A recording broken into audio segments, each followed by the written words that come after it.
बिस्मिल्लाहिर्रहमानिर्रहीम, अस्सलाम वालेकुम। आप देख रहे हैं प्रोग्राम न्यूज़ वन स्पेशल और मैं हूं जवाद कमाल।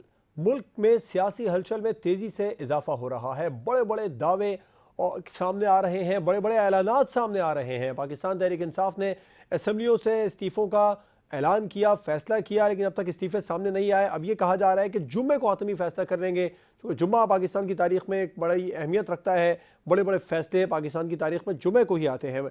और पीटीआई के मरकजी रहनुमा फवाद चौधरी ने एक और बड़ा दावा कर दिया। उन्होंने कहा कि इंतखाबात पंजाब में 20 मार्च से कबल हो जाएंगे, यानी कि पाकिस्तान तहरीक इंसाफ ने पूरा फैसला कर लिया है कि पंजाब से इस्तीफे आएंगे। बिलावल भुट्टो जरदारी साहब ने यौम तासीस के आज कराची में जो जलसा था उससे खिताब में कहा, लिख कर ले ले, पाकिस्तान तहरीक इंसाफ पंजाब से और खैबर पख्तूनख्वा असम्बलियों से इस्तीफे नहीं देगी। हमसे इस्तीफे लेने आए थे मार्च लेकर, एक तो मार्च नाकाम था और फिर अपने ही इस्तीफे देकर चले गए हैं।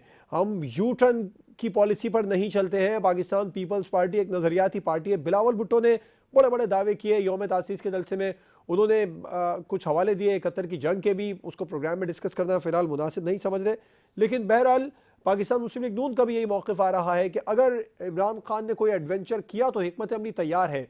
ये हिकमत अमली क्या हो सकती है? क्योंकि कानूनी तौर पर पाकिस्तान मुस्लिम लीग नून पंजाब में इन हाउस तब्दीली के लिए पाकिस्तान पीपल्स पार्टी भी बहुत ज़्यादा परेशान है, क्योंकि फवाद चौधरी ने यह भी दावा किया है कि पीपल्स पार्टी और PMLN के 20 से 25 अरकान ऐसे हैं जो पाकिस्तान तहरीक इंसाफ से टिकट मांग रहे हैं। तो ये तो एक बहुत बड़ा नुकसान पंजाब में नज़र आ रहा है। अपोजिशन को पहले ही 18 मेंबर्स को वहाँ पर स्पीकर की जानिब से मुअत्तल किया। उनकी मुअत्तली की दरख्वास्त देकर अता तारड़ ने कहा कि MPS का एक वफ्द chief justice Lahore high court से इस मामले को लेकर मिलेगा भी, मुलाकात भी करेगा। क्या अपोजिशन इस बड़ी कानूनी रुकावट को अबूर कर सकेगी? और इमरान खान, जिसको मुसलसल मौजूदा वफाकी हुकूमत पंजाब में अपोजिशन नाअहल कहती नजर आ रही थी, क्या इमरान खान ने वाकई सियासी शतरंज में इन सबको शहमात कर दिया है, इनको शिकस्त दे दी है और इमरान खान के से मिलने के लिए मिलना पड़ेगा पाकिस्तान मुस्लिम लीग और पाकिस्तान पीपल्स पार्टी को पंजाब असम्बली और खैबर पख्तूनख्वा असम्बली बचाने के लिए, या फिर वफाकी फैसला कर चुका है कि इमरान खान असम्बलियाँ तहलील करते हैं तो कर दें? ये भी आज बयान सुनने को मिला। मरियम औरंगजेब साहिबा ने कहा, अज़मा बुखारी साहिबा ने कहा, पाकिस्तान मुस्लिम लीग नून की, उन्होंने कहा कि परवेज़ इलाही इमरान खान के कहने पर तमाम तर फैसले कर रहे हैं, असम्बली चला रहे हैं। एक तरफ पंजाब में अपोजिशन ये कहती है कि परवेज़ इलाही इमरान खान की बात नहीं मानते, ना मानेंगे। दूसरी तरफ ये कह रहे हैं कि परवेज़ इलाही असम्बली चला ही इमरान के कहने पर रहे हैं। इतना तज़ब्ज़ुब का शिकार आखिर वफाक में जमातें जो हैं वो क्यों हैं? इस पर प्रोग्राम में बात होगी। अपने मेहमानों का आपसे तारुफ करवाऊंगा। हमें ज्वाइन किया है पाकिस्तान तहरीक इंसाफ की रहनुमा साजिदा जुल्फ़िकार खान साहिबा ने स्काइप पर, और हमें स्काइप पर ही ज्वाइन कर रहे हैं पाकिस्तान पीपल्स पार्टी के मरकजी रहनुमा बैरिस्टर आमिर हसन साहब। स्काइप पर ही हमें ज्वाइन कर रहे हैं सीनियर तजियाकार, किसी तारुफ के मोहताज नहीं, अजीम चौधरी साहब। तमाम मेहमानों का बहुत शुक्रिया। आमिर हसन साहब, आपसे आगाज़ करना चाहूँगा। फवाद चौधरी साहब ने दावा किया है कि पीपल्स पार्टी और पाकिस्तान मुस्लिम लीग नून के 20 से 25 अरकान टिकट मांग रहे हैं, पाकिस्तान तहरीक इंसाफ से राबिते में हैं और 20 मार्च से कबल पंजाब में इंतखाबात हो जाएंगे। देखिए, फवाद चौधरी साहब हों या PTI के दूसरे लोग हों, इनके पास अब सिवाय बात सुनाने के और मदारी करने के बच्चा कुछ नहीं है। इनके पास जी लोग आ गए हैं टिकट लेने। अरे पहले अपनी अक्सरियत तो पंजाब के अंदर कायम रखें। अगर इन्हें इतना यकीन है कि इनके साथ लोग हैं पंजाब के अंदर, तो फिर ये इजलास को मुलतवी करें ताकि इनके खिलाफ नो कॉन्फिडेंस मोशन जो है वो मूव किया जा सके, समाज का वोट लेने का कहा जा सके। लेकिन ये पहले भी कहते थे, ये अब कह रहे हैं। फवाद चौधरी साहब की बात का उस वक्त सवाल किया जाए, ये तो जब अप्रैल में इनकी हुकूमत जा रही थी कौमी असम्बली में, तो ये कहते थे कि बहुत से लोगों ने हमसे रब्ता किया है PMLN के और पीपल्स पार्टी के, और वो हमारे साथ आ जाएंगे। और बाद में मैं समझता हूं अब इनके पास झूठे बयानी है, झूठ दर झूठ दर झूठ, और झूठ के अंदर तो इन लोगों ने जैसे PhD कर रखी है। अच्छा, झूठ के अंदर भी PhD है, और ढिठाई और बेशर्मी के भी अगर कोई मुजस्सम अगर आप सूरतें देखना चाहते हैं तो ये PTI के लोग हैं। झूठ बोलते हैं, घबराते ही नहीं, डरते ही नहीं, इनके सामने कोई इशू ही नहीं आता कि अवाम हमें कहेगी। तो मैं समझता हूँ ये सिर्फ दुर जो ये छोड़ रहे हैं, इन्हें इन पे तवज्जो ना, ये जा चुके हैं पाकिस्तान की सियासत के अंदर, इनका आगे है, जिनके जरिए ये आए थे, और जिन लोगों के कंधों किया है कि हम लोग 4 जनरल्स इमरान खान की मोहब्बत में हलाक हो गए हैं। ये तो स्टेटमेंट आ गई है कि इसकी वजह से हमने बेड़ा गर्क कर लिया अपना भी और इदारे का भी, और आइंदा इदारे ने तौबा कर ली है सियासत में आने से। तो अब इमरान खान भी तौबा करें और घर बैठे जो लेके आए थे, वो शुजा पाशा हो, वो जहीरुल इस्लाम हो, वो फैज हमीद हो, या जनरल बाजवा साहब हैं, और सबने माजरत भी कौम से कर ली है, तो मेरे ख्याल का मजीद कोई सियासी किरदार नहीं। 20 मार्च से कबल इंतखाबात हो जाएंगे। फवाद चौधरी ने यह भी दावा कर दिया है। पंजाब में इंतखाबात की तैयारी वहां पर अपोजिशन ने शुरू कर दी है बैरिस्टर साहब।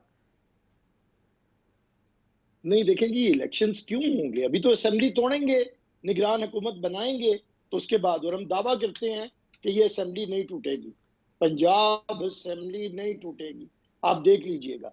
देखिए मेरे ख्याल से स्टेटमेंट्स के ऊपर तो आईनी मामलात की बुनियाद नहीं रखी जा सकती कि मेरी ये स्टेटमेंट है या फलां की ये स्टेटमेंट है। असेंबली टूटेगी अगर पहले जो चीफ मिनिस्टर है वो एडवाइस करेगा गवर्नर को, उसमें गवर्नर साहब भी देखेंगे, फिर अगर नो कॉन्फिडेंस मोशन आ गई या इतमाद के वोट की तहरीक टूट नहीं सकेगी, और अगर ये अक्सरियत साबित ना कर सके तो फिर दूसरी हुकूमत बन जाएगी। अगर असेंबली तोड़ी बिल फर्ज, तो फिर पहले इन्हें निगरान हुकूमत बनानी पड़ेगी, उसके बाद इलेक्शंस होंगे। फिर जो आने वाली हुकूमत है, क्या वो समझेगी कि इलेक्शन हो सकते हैं? क्या इलेक्शन कमीशन ऑफ पाकिस्तान इस पोजीशन में होगा कि सिर्फ पंजाब और केपीके के इलेक्शन के लिए उसे 25-30 अरब का बजट चाहिए होगा? तो बहुत सारे मामलात हैं, अभी देखिए, बस सुनते जाएं। फवाद चौधरी, शेख रशीद, ये तो कब से क्या क्या कह रहे हैं, अब इनकी बातों में तवज्जो ना, बल्कि इनसे पूछा करें कि कितना झूठ बोलेंगे, बस करें, खुदा को भी कोई जवाब देना है। साजिदा साहबा, बिलावल भुट्टो जरदारी ने भी कह दिया, अभी बैरिस्टर आमिर हसन साहब भी कह रहे थे, बिल्कुल बिलावल साहब ने कहा कि मेरी बात लिख लें, पंजाब से और खैबर पख्तूनख्वा से पाकिस्तान तहरीक इंसाफ इस्तीफे नहीं देगी। पहले तो बिलावल भुट्टो साहब के लिए मेरी जी पहले बिलावल भुट्टो साहब के लिए तो मेरा है कि वो तो अभी बच्चे, उसको क्या पता कि पॉलिटिक्स क्या होता है। और दूसरा, ये बैरिस्टर साहब इतने मतलब इसकी एक्सपीरियंस है, और जिस लहजे में ये बात कर रहे हैं कि पीटीआई झूठ बोलती है, झूठ, ये क्या मतलब, थोड़ी सी लॉजिक से बात करें, झूठ और सच क्या होता है? झूठ और सच, झूठ कौन बोल रहा है? 30 साल से तो ये गवर्नमेंट इन पीटीएम के पास थी, तो 30 साल से जो इतना झूठ और इतना आवाम के साथ धोखा किया। दूसरी बात कि ये कह रहे हैं कि ये किसी के कंधों पे खड़े होके असेंबलियों में आए। हम बिल्कुल आवाम की सपोर्ट पे आए हैं, और इंशाल्लाह ये बिल्कुल इलेक्शन होगा, और दोबारा हम मेजॉरिटी के साथ इमरान खान प्राइम मिनिस्टर बनेगा, और इंशाल्लाह इस पाकिस्तान को एक ही बंदा है प्राइम मिनिस्टर, इमरान खान ही बचा सकता है। ये कैसी बातें कर रहे कि खैबर पख्तूनख्वा में भी इलेक्शन नहीं होगा, और असेंबली डिसॉल्व नहीं होगी, और पंजाब में भी नहीं होगी। गवर्नर का कोई भी अथॉरिटी नहीं होती, सारा कुछ सीएम के पास और स्पीकर के पास अथॉरिटी होती है, जो इस वक्त पंजाब में भी पीटीआई के पास है, दोनों पोजीशन है, और खैबर पख्तूनख्वा में भी है। तो ये ऐसे अनलॉजिक बातें क्यों कर रहे? अवाम की सपोर्ट है इमरान खान को, पीटीआई को अवाम की सपोर्ट है, अवाम ही वोट डालते। जितने भी बाय इलेक्शन हुए, अभी रिसेंटली जितने भी इलेक्शन हुए, पूरे इस गवर्नमेंट के दौरान भी, इस गवर्नमेंट से पहले भी, तो सारे पीटीआई जीती हुए। तो इंशाल्लाह पीटीआई आएगी। आप लोग क्यों कर रहे हैं? साजिदा साहब, ज़िमनी इंतखाबात तो पैमाना नहीं है ना आम इंतखाबात को जांचने का, क्योंकि जब आप लोग हुकूमत में थे उस वक्त जितने भी ज़िमनी इंतखाबात हुए थे उसमें पीटीआई को भी शिकस्त का सामना करना पड़ रहा था। नहीं, आप मुझे मौका दे प्लीज, मैं एक चीज का मुझे जवाब दे कि आपने 22 अरब की बात की, ठीक है ना? इस वक्त जो पाकिस्तान की इकॉनमी का बेड़ा गर्क हुआ है और पाकिस्तान की सारी इंडस्ट्रीज बंद है, मैं पेशावर में बैठी हुई हूँ, हमारे खैबर पख्तूनख्वा की इंडस्ट्रीज कभी जिंदगी में बंद नहीं हुआ। डॉलर का क्या बेड़ा गर्क कर दिया, डॉलर में बिजनेस नहीं हो रहा। आप जरा थोड़ा सा लॉजिक भी देखें ना कि पाकिस्तान में इस वक्त बहुत सख्त जरूरत है कि इलेक्शन होंगे और अवाम की नॉमिनेशन पे जो भी गवर्नमेंट बनेगी और इंशाल्लाह पाकिस्तान तहरीक इंसाफ आएगी तो वही डिलीवर करेंगे।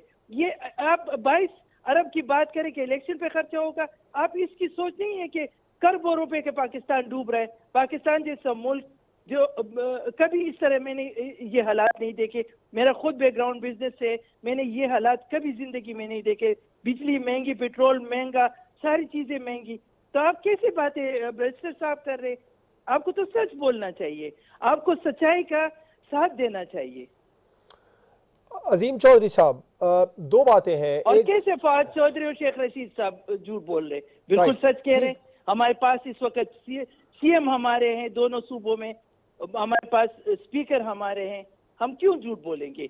हमारे लीडर कभी झूठ नहीं बोलता और ना उन्होंने कभी अवाम को धोखे में रखा। इसलिए आप लाखों लोग उसके एक बात सुनने के लिए वो सड़कों पे निकलते। ठीक है अजीम चौधरी साहब, दो बातें हैं। एक तो ये कि फवाद चौधरी साहब ने कहा कि 20 से 25 अरकान राब्ते में है पाकिस्तान तहरीक इंसाफ से। आपके पास कोई खबर है इस तरह का कुछ एडवेंचर पाकिस्तान तहरीक इंसाफ करने वाली है? क्योंकि ये 20 से 25 अरकान को टिकट देने का मतलब है वो असेंबली छोड़ने का मतलब है, जैसा पाकिस्तान तहरीक इंसाफ के साथ हुआ वो नाअहल हो गए थे। दूसरा, बिलावल साहब कह रहे हैं कि PTI, KB और पंजाब असेंबली किसी सूरत नहीं छोड़ेगी, कोई इस्तीफा नहीं आएगा। ये बात दुरुस्त हो सकती है अजीम साहब? मैं इस बात पे यकीन रखता हूँ कि अगर ये असेंबली तोड़ेंगे तो घाटे में जाएंगे, इसलिए कि ये एक तवील मुद्दत से असेंबली का इजलास मुसलसल मुलतवी कर रहे हैं, उसे प्रोरोग नहीं कर रहे हैं। इसका मतलब ये है कि इन्हें इस बात का अंदेशा है अगर हमने असेंबली का इजलास प्रोरोग कर दिया तो उसके नतीजे में या तो वोट ऑफ कॉन्फिडेंस की बात आ सकती है या वोट ऑफ नो कॉन्फिडेंस की बात हो सकती है। हर दो सूरत में इस बात का इम्कान मौजूद है कि मोहतरम चौधरी परवेज इलाही साहब को शिकस्त हो जाए। एक दूसरी बात ये कि हमें माजी की नज़ीरों को अपने सामने रखना चाहिए। ये तो खैर फवाद साहब का एक कहना है और इस कहे को मैं काफ़ी नहीं समझता। मेरी मालूमात के मुताबिक शायद 25 लोग कौमी असम्बली के ऐसे हैं जो हाउस में वापस आना चाहते हैं और ये किसी भी रोज़ हो सकता है। जो माजी की नज़ीरों की बात मैं कर रहा हूँ उसमें मीर जफरुल्लाह खान जमाली साहब ने 1988 में असेंबली तोड़ दी थी बलूचिस्तान, और बलूचिस्तान असेंबली तोड़ने के नतीजे में बलूचिस्तान हाई कोर्ट में मुकदमा गया था और वो असेंबली बहाल कर दी गई थी और ये कहा गया था कि ये चूँकि बदनीयती पर मबनी थी इसलिए इसको बहाल किया जाता है, और मीर जफरुल्लाह खान जमाली बज़ाहिर अक्सरियत खो चुके हुए थे। ठीक। मियां मंजूर अहमद वट्टू साहब ने भी 2 दफ़ा असेंबली तोड़ी, कोर्ट से बहाल हुई। ये तो पंजाब की नज़ीर है और पंजाब के सभी लोग इस बात को, पॉलिटिकल लोग तो कम से कम जानते हैं। फवाद साहब के ख़ानदान के एक बुज़ुर्ग इल्ताफ़ साहब उस वक्त गवर्नर होते थे और वो उस सारे काम में मसरूफ़ थे मियां मंजूर साहब के साथ, लेकिन वो असेंबली बहाल हुई थी। अगर आज ये असेंबली तोड़ दें तो बड़े आराम के साथ ये असेंबली का केस हाई कोर्ट में जा सकता है और मैं यकीन की हद तक कह सकता हूँ माजी की नज़ीरों को सामने रखते हुए कि वहाँ ये बात साबित हो जाएगी कि असेंबली का तोड़ना बदनीयती पर मबनी था, इसलिए असेंबली बहाल कर दी जाए। दूसरी बात यह है कि पंजाब या KPK की असेंबलियों के तोड़े जाने के नतीजे में क्या कौमी असेंबली टूट जाएगी? यकीनन नहीं टूटेगी। वफाकी हुकूमत को कोई फ़र्क नहीं पड़ेगा और इमरान खान साहब प्राइम मिनिस्टर बनने का जो ख्वाहिश रखते हैं वो उस वक्त तक पूरी नहीं हो सकती जब तक कौमी असम्बली का इंतखाब ना हो और उन्हें बज़ाहिर अक्सरियत ना मिल जाए। ये दोनों बातों के लिए अभी उनको एक तवील अरसा इंतज़ार करना पड़ेगा जो कम से कम 9-10 महीने तो है, और उसके बाद फिर ये बात तय होगी कि वो प्राइम मिनिस्टर बनते हैं कि नहीं बनते हैं और इलेक्शन की स्ट्रेटेजी इस वक्त की PDM की गवर्नमेंट क्या तय करती है और उसके नतीजे में क्या होगा। और फिर मैं वापस चलूं पंजाब असेंबली के तोड़े जाने की बात पर। पंजाब असेंबली को तोड़कर तो परवेज इलाही साहब चीफ मिनिस्टर नहीं रहेंगे। चीफ मिनिस्टर के लिए 3 नाम वो देंगे, 3 अपोजिशन देगी और उससे पहले मामला कोर्ट में चला जाएगा, और अगर कोर्ट ने ना बहाल की असेंबली तो फिर चीफ इलेक्शन कमिश्नर नहीं, पूरा इलेक्शन कमीशन इस बात का फैसला करेगा कि केयर टेकर गवर्नमेंट किसकी होगी, कौन उसका चीफ मिनिस्टर होगा। ठीक। और केयर टेकर गवर्नमेंट जो भी होगी वो गवर्नर के तहत होगी, वो गवर्नर से बालातर नहीं होगी और वो कोई बड़ा फैसला नहीं कर सकेगी।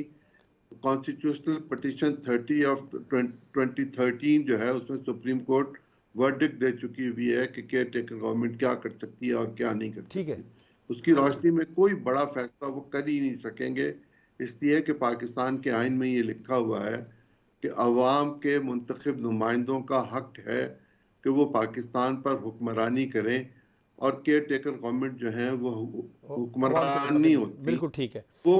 वो डे टू डे इश्यूज को लेके चल सकती हैं। ये बहुत सारे इफ एंड बट्स मौजूद हैं। इमरान खान साहब की पॉलिटिकल मूव बज़ाहिर अच्छी नज़र आती है, लेकिन इसके खातिर खा नताइज हासिल होते हुए नज़र नहीं आते। ठीक है, बिल्कुल। हुकूमत की जानिब से ये दावे किए जा रहे हैं, ब्रेक के बाद इस पर बात होगी, कि अगर इमरान खान ने कोई एडवेंचर किया तो उसके लिए पूरी हिकमत अमली तैयार है। हुकूमत के पास क्या हिकमत अमली है, ब्रेक के बाद इसको डिस्कस करेंगे।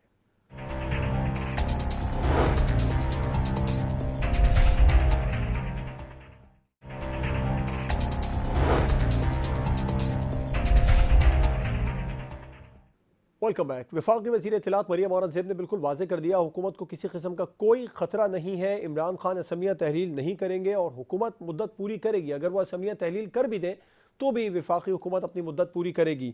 बैरिस्टर साहब, क्या हिकमत अमली है जिसके बारे में ये कहा जा रहा है कि वफाकी हुकूमत ने पूरी बना रखी है, इमरान खान अगर किसी भी किस्म का कोई एडवेंचर करते हैं तो?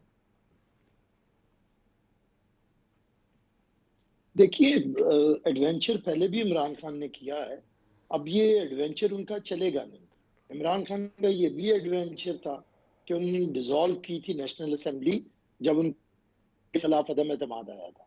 इमरान का जहन इतना नापुख्ता है कि वो समझते हैं कि वो हुक्मरान हो तो पाकिस्तान भी ठीक है, पाकिस्तान के इदारे भी ठीक है, मुल्क में जमहूरियत भी ठीक है। जनरल बाजवा डेमोक्रेट जनरल हो जाते हैं, और जब किसी शख्स का दिमाग ही इसी तरह बना दिया गया हो या वो इस खुद गुमानी में मुब्तला हो, तो बदगुमानी में, तो क्या कहा जा सकता है। मैं समझता हूँ कोई एडवेंचर नहीं होने जा रहा। ये इमरान में इतनी ताकत होती तो ऐलान ना करते, उसी दिन जलसे के अंदर आते तो KPK असेंबली और पंजाब असेंबली डिसॉल्व हो चुकी होती। जिस वजीर आला ने इनके कहने पे जलसे में शिरकत नहीं की, वो इनके कहने पे असेंबली कैसे डिसॉल्व करेगा? जिसने पूरा जबरदस्ती 10 बंदों के साथ 180 लोगों को ब्लैकमेल करके हुकूमत बनवाई है, वो किस तरह इनकी बात मानेगा? क्या आज वो पंजाब में इनकी बात मानी जा रही है? इनके मिनिस्टर्स की बात मानी जा रही है? कुछ भी नहीं हो रहा और आपके सामने आ जाएगा। मैं समझता हूँ एडवेंचरिज्म खत्म हो चुका है। पाकिस्तान को चलना है तो कॉन्स्टिट्यूशन के ताबे चलना है, और पाकिस्तान के अंदर इस वक्त पॉलिटिकल स्टेबिलिटी की जरूरत है। भले ये स्टेबिलिटी, मैं नहीं कह रहा कि वो स्टेबिलिटी बिल्कुल इलेक्शंस के बाद आएगी, लेकिन हमें इतनी पॉलिटिकल स्टेबिलिटी चाहिए कि हम इकोनॉमिक स्टेबिलिटी के साथ इंतखाबात के अंदर दाखिल हो सके। और ये चीजें पाकिस्तान के तमाम इदारे जानते हैं, पाकिस्तान की तमाम पॉलिटिकल फोर्सेस जानती हैं। सिर्फ एक इमरान खान है, इमरान खान की हरदर्मी है, जिद है, और उसके टेम किए हुए चंद बंद दिमाग हैं जो कहते हैं कि इमरान खान तो कभी झूठ ही नहीं बोलता। पाकिस्तान की तारीख में इमरान से झूठा सियासतदान कोई मुझे बताए क्या?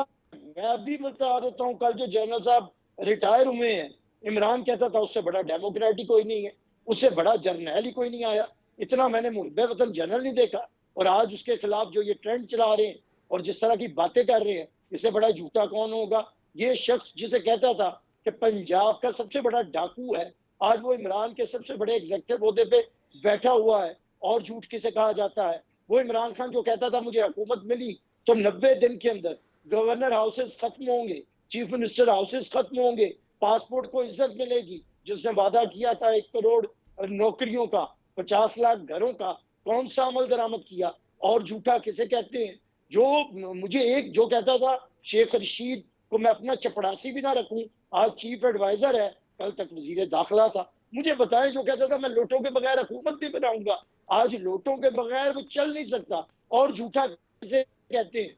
पाकिस्तान की सियासत के अंदर अगर किसी ने झूठ बोला है और टका के बोला है और हट धर्मी के साथ बोला है, उसे इमरान न्याजी कहते हैं। तो ये तो बस ठीक है, ये बेचारे बंद दिमाग है, इन्हें जो सुनाया जाता है वो ये जो हर लहजा नई धुन पे थिरकते हुए लोग, ये वो लोग हैं जो हर इमरान खान की धुन पे थिरकते हैं। और मुझे हैरानगी होती है कि ये हमसे बारहा पूछते हैं कि बिलावल साहब तो अभी बच्चे हैं, कौन सा सर्टिफिकेट दें जिनसे इन्हें तसल्ली हो जाए कि बिलावल साहब 34 साल के नौजवान हैं, उस उम्र में हैं जिस उम्र में उनके नाना पाकिस्तान के वजीर खारजा थे, उनकी माँ आलम इस्लाम की पहली खातून वजीर आजम थी 34 साल की उम्र में, और बिलावल साहब इस वक्त कम उम्र तरीन वजीर खारजा है पाकिस्तान के। लेकिन इन्हें है कि पता नहीं कौन सा शौक है, किस तरह बिलावल साहब की मेच्योरिटी हम इन पे साबित करें, शनाख्ती कार्ड से की जा सकती है, यही एक रीजनेबल तरीका है, अदरवाइज दूसरा तरीका हमारे पास नहीं है जो इनकी ख्वाहिश होगी। साजिदा साहबा, कोई फर्क नहीं पड़ेगा, बैरिस्टर साहब ने कह दिया है, अजीम चौधरी साहब का भी तज्जिया यही था कि विफाकी हुकूमत को कोई फर्क नहीं पड़ेगा अगर इस्तीफे आ भी जाएं तो है ना, वो देख ले, इलेक्शन करवाए, अवाम की वो क्यों करवाए इलेक्शन, विफाकी हुकूमत इलेक्शन क्यों करवाए, पसंद करते हैं, और वो नाना की तरह और अपनी वालिदा की तरह जरा इलेक्शन करे, फिर बताऊंगी, फिर उस वक्त मैं आपको जवाब दूंगी और इसी चैनल पे इंशाल्लाह आपके सामने बैठूंगी कि अभी ये बिलावल नाना है या वालिदा की तरह है। मैं बिल्कुल सही कह रही हूँ, बिल्कुल मेच्योरिटी नहीं है, पीपल्स पार्टी बिल्कुल कोई भी ट्रस्ट नहीं है खैबर पख्तूनख्वा में, और उसका कोई भी नहीं है, ना पंजाब में है, सिर्फ सिंध में है, सिंध में भी इंशाल्लाह खत्म हो जाएगी। दूसरी बात, हर वक्त आप झूठ थोड़ा सा तो देखे ना कि ये जो झूठ वाला लफ्ज आप इस्तेमाल करते, तो आप लोग को ये अच्छा लगता है कि एक इतना बड़ा लीडर जो पूरा पाकिस्तान उस पर एतमाद करता है और एक बहुत बड़ी पार्टी का लीडर है, उसके लिए आप ऐसे अल्फाज इस्तेमाल करते हैं, आपको जेब देते झूठ का लफ्ज। मैंने बिलावल साहब कहा और आपने कहा इमरान खान न्याजी, ये कोई तरीका है? कोई पहले तो आप मुझे जब भी बुलाए तो तरीके से बात करे, ये झूठ के अल्फाज निकाले और थोड़ा सा लोगों को डिलीवर करे। सिंध में देखे कि सिंध में सैलाब से लोग डूबे हुए बैठे हुए हैं और उसका जो हक है वो पैसे उस पे लगाए जो आपने पूरी दुनिया से इकट्ठे करके उन लोगों पे लगाए। अपने सिंध को तो पहले उस गरीब सैलाब से जो इफेक्टेड लोग हैं उसको बचाए। ये कैसी बात है, आप अनलॉजिक बातें कर रहे हैं। चले, ये तो हो गया ना। साजिदा साहब ये बताएं कि जैसे अजीम साहब ने भी तज्जिया किया, बैरिस्टर साहब भी यही कह रहे हैं, वो भी कानून बेहतर जानते हैं कि कोई फर्क विफाकी हुकूमत को नहीं पड़ने वाला। विफाकी हुकूमत बार बार ये कह रही है इंतखाबात हम वक्त से पहले किसी सूरत नहीं कराएंगे। वफाकी हुकूमत तो डरी हुई है, इसलिए वो इस तरह स्टेटमेंट दे रहे हैं। बिल्कुल असेंबली अब डिसॉल्व होगी, इलेक्शन होंगे, तभी पाकिस्तान के हालात बेहतर हो सकेंगे। इस वक्त गरीब रुल रहे हैं, यहाँ सफेद पोश लोग रुल रहे हैं, महंगाई बहुत ज्यादा है और ये लोग बिल्कुल कंट्रोल नहीं। ये तो बाहर के मुल्कों से यहाँ पाकिस्तान आ नहीं रहे, जहाज भर भर के गरीब अवाम का पैसा लूट रहे दोनों हाथों से। पीडीएम मिल के सारे पाकिस्तान को लूट रहे हैं। ये जब से ये इन्होंने हुकूमत संभाली है ना, तो ये तो जहाज से नीचे उतरे नहीं, तो ये क्या हुकूमत डिलीवर करेंगे? क्यों? अवाम बहुत ज्यादा एजुकेटेड हो गई है, वो बिल्कुल ये अभी धोखे में आने वाले नहीं। 30 साल से तो जुमे को पंजाब और खैबर पख्तूनख्वा से इस्तीफे आ जाएंगे मेंबरान के जी। जुमा को तमाम इस्तीफे आ जाएंगे खैबर पख्तूनख्वा और पंजाब से मेंबरान के? बिल्कुल आ जाएंगे, बिल्कुल उसमें एडवांसमेंट रखे हुए। लेकिन एक तरीका होता है ना, देखें हर चीज के एक प्रोसेस, एक तरीका होता है। इस तरह एकदम से अगर हमारे लीडर ने बात की तो उसका एक प्रोसेस होता है। वो अपने लीडर्स के साथ सारे पार्लियामेंटेरियन के साथ बैठेंगे, पंजाब के साथ बैठेंगे। पहले नहीं बैठे थे, फैसला इमरान खान साहब ने बगैर मुशावरत के कर दिया। पीटीआई के साथ है, मोना सिलाई साहब ने अपने पार्टी को छोड़ के हमारे पार्टी में आ गए, वो हमारे साथ है और हमेशा हमारे साथ। साजिदा साहिबा, इतना बड़ा फैसला इमरान खान साहब ने बगैर मुशावरत के कर दिया। ना जाए साजिदा साहिबा, इतना बड़ा फैसला इमरान खान साहब ने बगैर मुशावरत के कर दिया। अब आप कह रहे हैं वो बैठेंगे। उन्होंने वैसे जब उन्होंने देखिए उसको अपने सब लोगों पे एतबार है, लेकिन ये प्रोसेस होते हैं। जैसे अभी एतबार होना और मशवरा करने दोनों में फर्क है। इमरान खान साहब ने तकरीर की थी पिंडी में, तकरीर के दौरान जो उन्होंने दावा किया था इस्तीफों का, प्रोसेस होता है। देखिए इलेक्शन का प्रोसेस होता है, ऐसे नहीं होता कि बस 1 मिनट में बात करे और 1 मिनट में उसको वो करे, इस तरीके से अपने लोगों के साथ बैठेंगे, मुशावरत करेंगे, ये इस तरह तो नहीं आप होता मेरा सवाल कि तो बस। लें साजिद साहब, आप पॉइंट समझें। इमरान खान साहब ने मुशावरत किए बगैर ही अनाउंस कर दिया था कि इस्तीफों का फैसला करने जा रहे हैं वो। उसको इत्मीनान है अपने लोगों पे, हम उसके लिए सारा जो खैबर पख्तूनख्वा से लेके पंजाब कैसे सिंध तक अगर लोगों को अगर ये है, एतमाद लेकिन जैसे फिर भी आप लोगों को मुशावरत अदम हो एतमाद गई, की तहरीक के प्रोसेस दौरान तहत होगा। 25 पाकिस्तान तहरीक इंसाफ के मेंबरान ने एतमाद को ठेस पहुंचाई, इस तरह अगर कुछ 25 और निकल आए तो फिर कहां खड़ी होगी पीटीआई? इंशाल्लाह अल्लाह खैर करेगा, बिल्कुल फिक्र की बात नहीं है, इंशाल्लाह खैर करेगा। इमरान खान के ऊपर अवाम की, अपने जितने भी पीटीआई के सपोर्टर हैं, जितने भी लोग हैं, उसको एतमाद है और इंशाल्लाह बेहतर होगा। और अजीम इंशाल्लाह साहब, क्या आप इलेक्शन समझते हैं जो होंगे, आज जल्द सारा से दिन जल्द स्टेटमेंट सुनने को होंगे। मिलते ये रहे सारे डर कि रहे, अगर इमरान खान ने कोई एडवेंचर किया, सारी नून लीग, पीपल्स पार्टी, सारे लोग डर रहे, इसलिए इलेक्शन नहीं करवा रहे। इलेक्शन करा के दिखाए, राइट। फिर इंशाल्लाह अजीम साहब, बताएंगे आपको कि क्या लगता है इंशाल्लाह आज कौन मुसलसल ये स्टेटमेंट आते रहे हुकूमती वज़रा के, वफाक में शामिल जो जितनी भी मखलूत हुकूमत है उसकी तमाम जमातों के जो भी नुमाइंदा सामने आता रहा वो यही कहता रहा कि इमरान खान ने अगर कोई एडवेंचर किया तो उसका भरपूर जवाब देने के लिए तैयार है, भरपूर हिकमत अमली करेंगे। ये क्या हिकमत अमली आप समझते हैं? आपने पहले तो बड़ी खूबसूरत बात की कि इतना आसान भी नहीं है, इजलास चल भी रहा है, उसके बाद भी vote of confidence no confidence लेने के अलावा भी अगर मामला नहीं हुआ तो हाई कोर्ट से भी इस मामले को आगे बढ़ाया जा सकता है, बहाल हो सकती है असेंबली। अब ये बताएं कि विफाक के पास क्या हिकमत अमली है ये हाई कोर्ट के अलावा, कोर्ट में जाने के अलावा? देखिए, मैं आपको एक बात बताऊं, ये जो अजीम साहब, पीडीएम और नून लीग इस तरह कह रहे हैं ना, तो ये घबराए हुए हैं। ये घबराहट की वजह से ना ये आपका पॉइंट आया, सवाल अजीम दे रहे हैं। देखिए, मैं आपका आपको पॉइंट बताऊं, आया, मेजॉरिटी पे मैं बताती हूँ, लॉजिक बात बताती हूँ। देखिए, मेजॉरिटी पे डिपेंड करता है इस वक्त पीटीआई के इसमें पास। कोई दो राय नहीं है, मेजॉरिटी आप लोगों के पास है। आपका पॉइंट आया। मैं अजीम चौधरी साहब के लिए मेरा सवाल था। अजीम साहब कहिएगा।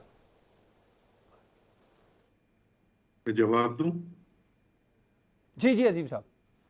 लेकिन जिस वक्त सूबाई असेंबली मौजूद हो तो इमरजेंसी लगाने के लिए सूबाई असेंबली से रेजोल्यूशन होना जरूरी होता है, और जिस वक्त असेंबली मौजूद ना हो और ऐसे हालात पैदा हो जाएं कि इमरजेंसी डिक्लेयर करनी पड़े, तो फिर गवर्नर वफाक को एक खत लिख के ये बता देते हैं कि सूबे में हालात ऐसे नहीं हैं कि सूबे का निज़ाम आइन के मुताबिक चल रहा हो, तो फिर वफाकी हुकूमत इमरजेंसी डिक्लेयर कर देती है और उसे दोनों हाउसेस, नेशनल असेंबली और सेनेट से अगर वो अप्रूव हो जाए तो 6 महीने के लिए इमरजेंसी न सिर्फ नाफिज हो जाती है बल्कि बुनियादी हकूक मुअत्तल हो जाते हैं।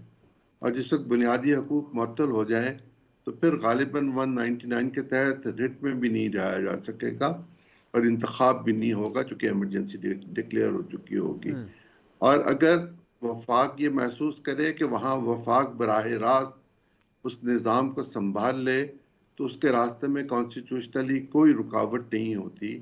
ये बात पीटीआई की समझ में आ चुकी हुई है कि अगर उन्होंने ये तीर चलाया और निशाने पर न लगा तो वफाकी हुकूमत उस तीर के निशान पर जो खुद तीर चलाएगी वो बर वक्त होगा और वो मुनासिब होगा, और उसके नतीजे में पीटीआई जो है 2 हुकूमतों से भी जाएगी और वफाक में तो वो पहले ही छोड़ के जा चुके हुए हैं, बावजूद इसके कि अभी तक उनके इस्तीफे मंजूर नहीं हुए, वो प्रिविलेजेस एंजॉय कर रहे हैं।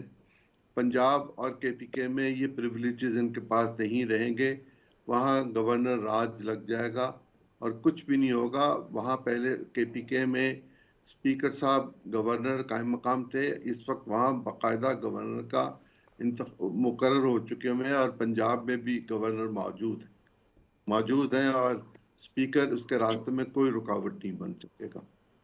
जी, तो ये 18 अरकान जो मुअत्तल कर रखे हैं पंजाब में, अगर वोट ऑफ कॉन्फिडेंस या नो कॉन्फिडेंस लेना पड़ा तो उससे कितना फर्क पड़ेगा? मेरा नहीं ख्याल कि उनको फिर रोका जा सकेगा, इसलिए कि ये कॉन्स्टिट्यूशनल रिक्वायरमेंट है और वो रूल्स के मुताबिक उन्होंने उनको सस्पेंड किया हुआ है। रूल्स कॉन्स्टिट्यूशन के ताबे बनते हैं और कॉन्स्टिट्यूशन जो है वो प्रिवेल करता है, उसमें उनके राइट ऑफ वोट को कोई नहीं रोक सकता, वो उनका प्रिविलेज है कि वो अपने वोट को इस्तेमाल करें। अच्छा अजीम साहब, क्या ऐसा हो सकता है कि अपोजिशन पंजाब में अपोजिशन इमरान खान या पाकिस्तान तहरीक इंसाफ की हुकूमत के पास जाकर बात कर ले? ऐसा आपको नजर आ रहा है? अगर असेंबली से असेंबली का मामला और असेंबली बहाल हो गई तो फिर तो पीटीआई के लिए बहुत मुश्किल सूरत हाल पैदा हो जाएगी और पीएमएलक्यू यकीनन अपना रास्ता अलग से इख्तियार करेगी। दूसरी सूरत यह है कि वो लोग जो इस वक्त वोट देंगे और डी सीट हो जाएंगे, उस चक्कर में उन्हें जाने की जरूरत क्या होगी? वो गवर्नर से कहेंगे, वफाक कहेगा, या गवर्नर खुद जब ये महसूस करेगा कि वो चीफ मिनिस्टर के लेने की जरूरत पड़ गई हुई है तो वो उनसे कहेगा कि मैं असेंबली का इजलास बुला रहा हूँ, फलां दिन फलां वक्त आप आइए और आके अपनी मेजॉरिटी शो तो इसका कीजिए। इसका अगर मतलब वो है ये एक बड़ी मेजॉरिटी शो ना कर इसका मतलब है ये बड़ी कानूनी एक किस्म की जंग है, सिर्फ पाकिस्तान तहरीक इंसाफ ये कॉन्स्टिट्यूशनल इश्यूज होंगे। जी जी, मखलूद हुकूमत के लिए नहीं, पंजाब में पाकिस्तान मुस्लिम लीग नून और पीपल्स पार्टी के नहीं, पीटीआई के लिए भी मुश्किलात हैं। तहरीके इंसाफ के लिए कोई आसान रास्ता नहीं होगा। ये कांटों पर नंगे पांव सफर करेंगे और कांटे इनके पांव में चुभेंगे और सफर इन्हें उन कांटों पर ही करना पड़ेगा। इसलिए इनके लिए ये बेहतर है कि ये असेंबलियों की मियाद पूरी होने दें और इस एडवेंचर में मत जाएं। एडवेंचर इनके राइट, बिल्कुल ठीक है। ब्रेक पर जाएंगे, ब्रेक के बाद हम बात करेंगे क्या पंजाब में अपोजिशन जमातें हुकूमत बचाने के लिए इमरान खान या पाकिस्तान तहरीक इंसाफ के पास जाएंगी, और अपोजिशन का जो मौक़िफ़ होता है कि परवेज़ इलाही इमरान खान साहब की बात नहीं मान रहे, ना वो मानेंगे। आज ये भी सुनने को आया हुकूमत की जानिब से कि परवेज़ इलाही चल ही इमरान खान साहब के कहने पर रहे, असम्बलियाँ चला ही इमरान खान के कहने पर रहे। ब्रेक के बाद पर बात होगी।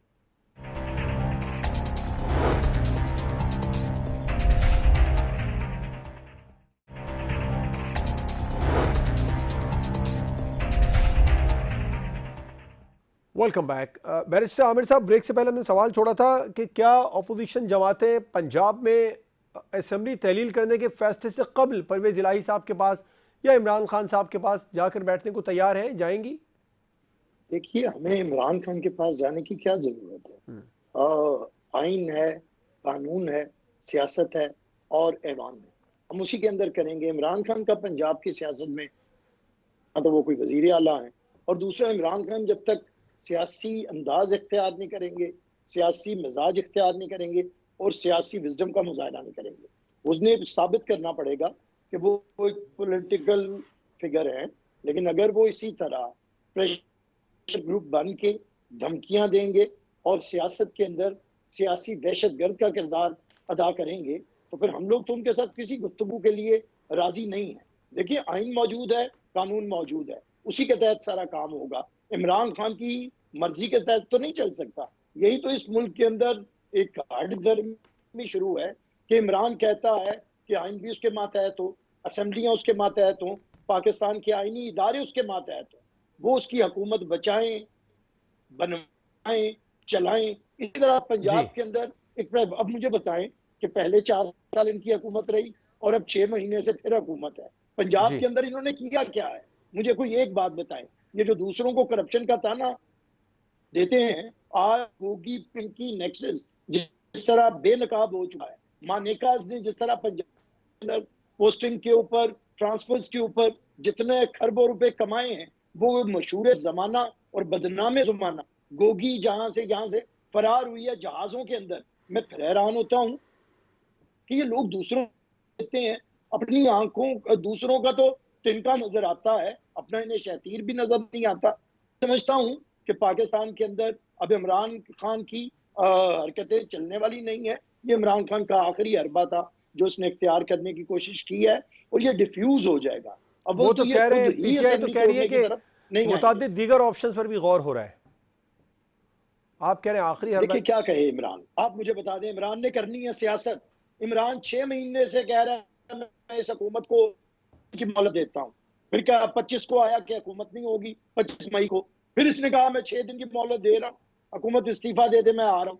फिर 6 महीने के बाद आया लॉन्ग मार्च छोड़ के, 1 महीने के बाद इसका वो नाकाम मार्च उधर पहुंचा इस्लामाबाद, और उधर से ये वापसी पे अपनी 2 हुकूमतों के डिसॉल्व करने का ऐलान करके आ गया। अब इमरान का कोई दावा सच्चा हुआ है तो मैं उस पर मानूं। अब ये लोग तो है ना छू मंतर के ऊपर चलने वाले किसी पीरनी के। हम लोग तो सियासी लोग हैं, पॉलिटिकल वर्कर्स हैं, हम तो पॉलिटिक्स की बात करेंगे। क्या इतना आसान है? क्या असेंबलियां इसलिए तोड़ी जा सकती हैं कि मुल्क के अंदर क्योस हो, मुल्क के अंदर कॉन्स्टिट्यूशन जो है वो स्मूथ फंक्शनिंग ना कर सके? क्या अदालतें इधर मौजूद नहीं है? वो नहीं देखेंगी कि अगर एक फर्द वाहिद अपनी ख्वाहिशात की तकमील के लिए और अपनी अना की तस्कीन के लिए पाकिस्तान के आइन को और पाकिस्तान के 12 करोड़ लोगों की असेंबली को दाव पे लगाएगा, तो क्या फैसला नहीं करेंगी? उन्होंने क्या कौमी असेंबली के बारे में फैसला करके अलवी को, इमरान को और असद कैसर को आइन शिकन नहीं कहा? तो एक आइन शिकन दोबारा से आइन शिकनी की तरफ गामजन है, तो क्या मुल्क में कोई इदारा नहीं जो उसे रोकेगा? मैं कह रहा हूँ ये आप देखिएगा, अभी चंद दिन के अंदर ये दोबारा डिफ्यूज हो जाएगा। इमरान खान के पास कुछ नहीं है, कभी कुछ करता है, कभी कुछ करता है। एक मदारी है जो कहता है कि मेरे पास दुनिया का सबसे जहरीला सांप है, मैं सरप्राइज दिखाऊंगा। लेकिन ये 22 साल से यही लगा है, ना इसका सरप्राइज आया है ना आएगा। ये तो कहता था मैं एक विकेट पे एक बॉल से 3 विकेटें उड़ा। अच्छा, आज अपनी आज एक बॉल से आज ये आज 2 विकेटें गिरा हुकूमती के आज तो अब फायदा आ हुकूमती गया। मुआवनीन ये कहते नजर आए कि इमरान खान के कहने पर परवेज इलाही पंजाब असेंबली चला रहे हैं। कुछ रोज कबल आप लोग ये कहते थे कि परवेज इलाही इमरान खान साहब की सुनते नहीं है। ये इतना तसव्वुब क्यों है सर? परवेज इलाही बिल्कुल क्लियर नहीं है। वो दो तरफा खेल खेल रहे हैं, हर तरफ से विकेट के दोनों तरफ खेल रहे हैं। वो सकता है हमारे साथ तो परवेज इलाही हमारे कैंडिडेट बने हुए थे ना, और फिर जाके उधर बन गए। तो ये पंजाब की सूरत हाल है। इस सूरत हाल को हमेशा देखना चाहिए कि जो असेंबली बनी है पंजाब असेंबली, उसमें मेजॉरिटी पीएमएलएन की थी, और ये इन्होंने मैनूवरिंग करके तमाम आजाद अराकीन को खरीद के इन्होंने अपनी हुकूमत बनाई थी, बुजदार राज कायम किया था। लेकिन आज भी अगर आप 2018 के इलेक्शन पे जाएं तो मेजॉरिटी पार्टी तो यहाँ पे पीएमएलएन है। ये ठीक मद्देनजर है, रखना है। बिल्कुल ठीक। वो जो अजीम, आजाद अराकीन राइट, जो पीटीआई के खिलाफ वोट के लेके आए हैं, उन्हें आप किस तरह डिस्क्वालीफाई कर सकते ठीक है हैं? बैरिस्टर साहब, आपका पॉइंट आया। राजा साहब, ये सारी बातें एक तरफ है, सवाल का आपसे मेरा सवाल ये है, पाकिस्तान तहरीक इंसाफ प्रेशर के जरिए, असेंबलियों से इस्तीफों के जरिए कबल अज वक्त इंतखाबात की तारीख ले लेगी? इस सवाल का जवाब दीजिए। बिल्कुल ले लेगी, इंशाल्लाह लेगी। और ये झूठे जितने ये झूठ बातें करते, इल्जामात लगाते ना, और ये अपनी चोरियां छुपाते, तो ये इंशाल्लाह घरों में चले जाएंगे। इमरान खान के लोगों को पसंद नहीं है कि वो सच बोलता है, सच, उसे कभी भी झूठ नहीं बोला, कभी भी नहीं बोला। अजीम चौधरी साहब, आप बताइएगा, आपका तज्जिया क्या कहता है? दबाव के जरिए पाकिस्तान तहरीक इंसाफ आम इंतखाबात की तारीख ले लेगी, और पीटीआई के पास कुछ और ऑप्शन भी बचे हैं, ये वो अपना आखिरी पत्ता भी खेल चुकी है? पीटीआई किसी दबाव के नतीजे में इंतखाबात को जल्द मुनक्किद नहीं करवा सकती।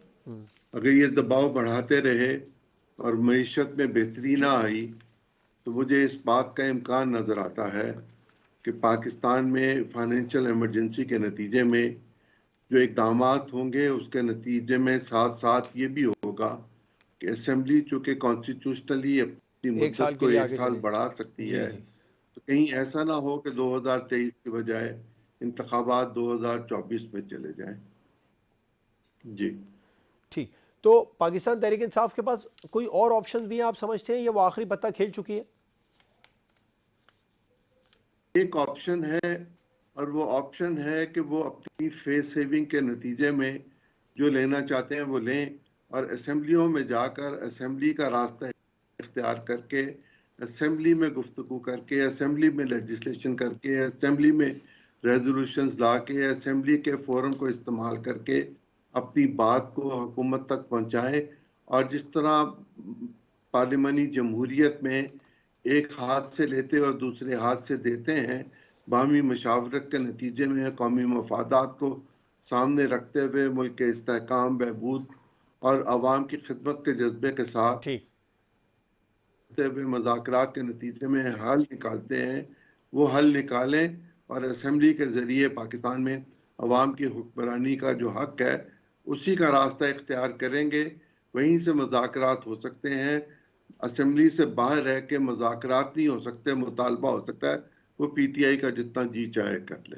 बिल्कुल ठीक है। अजीम चौधरी साहब, बैरिस्टर आमिर हसन साहब, साजिदा जुल्फ़िकार साहबा प्रोग्राम में हमारे साथ मौजूद थे। तमाम मेहमानों का बहुत शुक्रिया। प्रोग्राम आपने देखा नाज़रीन, आपसे मुलाकात होगी इंशाल्लाह कल। इजाज़त दीजिए, अल्लाह हाफ़िज़।